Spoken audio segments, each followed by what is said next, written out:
And joining me now on recent pressure from the U.S. is attorney and public diplomacy expert, Bar-Yoshafat. Ran, thank you so much for joining. Happy to be here. First off, we see the United States calling on Netanyahu to reject Smotrich as a defense minister, and Netanyahu is apparently listening also. But what kind of precedent does this set? I mean, regardless of what we think of Smotrich, should Israel allow the United States to interfere with our democratic processes? So I'll start with the obvious. America is Israel's greatest ally and vice versa. They say that America's biggest air carrier cannot be sunk because it's Israel. So countries have great relations. However, it is not very common for countries to interfere with other countries' coalition building.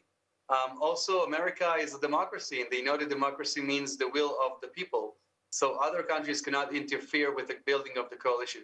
Can they say what they think should be better in other countries? They're allowed to, but they can definitely not implement their agenda inside what our people want and what our coalition would look like.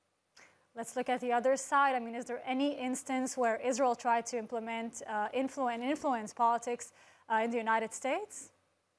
And if so, what would they say about it? It's okay for countries to wish for other countries to work differently. I think that Israel would want America to have a stronger hand against, for instance, violations by the UN against Israel, and the fact that the UN is turning a blind eye against all of the human rights violations done by other countries. There are many things that Israel can wish for the states to do more. On the other hand, I think that America has done an amazing amount of work for Israel. But the main point is that in the concept of democracies, one country does not interfere with the election of another country. That's sabotaging democracy. So yes, obviously Israel will not interfere with, the decisions that are going to be made in Congress, for instance.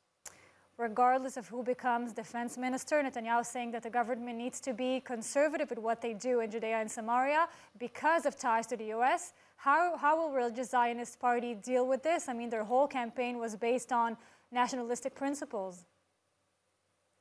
Yeah, I think that about 11% of the people who traditionally voted for Likud voted for the religious Zionist party because they wanted to make sure that Netanyahu will go with Smotrich and Ben-Gvir and will not turn away to Yair Lapid or Benny Gantz.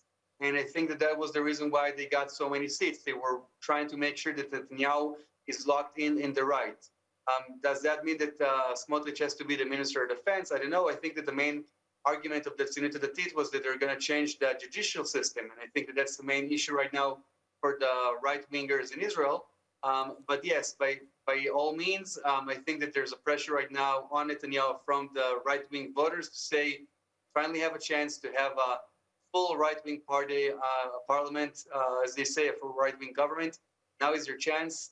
Let Smotrich and Ben-Gvir have meaningful ministerial responsibilities so we will actually implement a right-wing policy.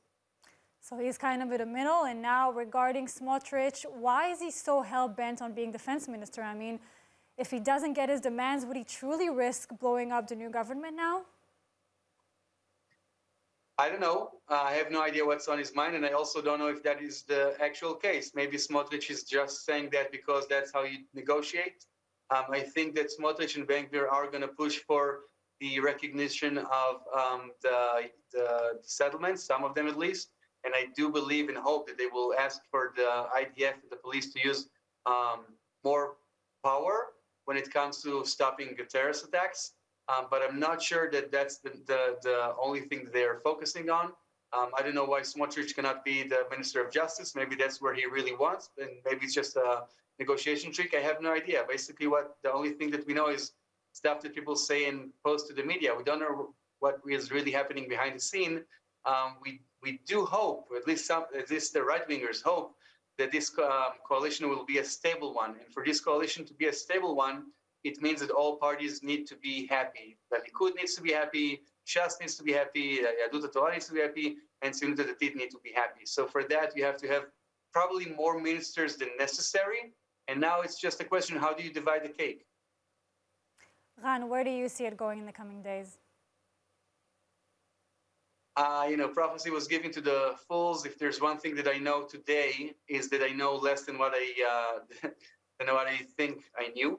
At the end of the day, I think that if Netanyahu does not form a far right-wing coalition, I don't know if it's really right-wing, because I don't think Shas and Yadut Torah are so right, but if he does not form a coalition with Yadut Torah, Shas, and the Religious Zionist Party, I think that people are going to be extremely angry with him.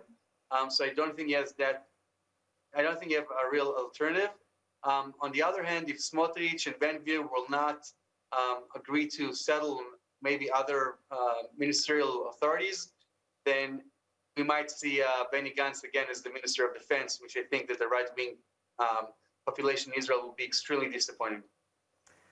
Thank you so much, Ran, for joining us and for all your insights. Thank you very much.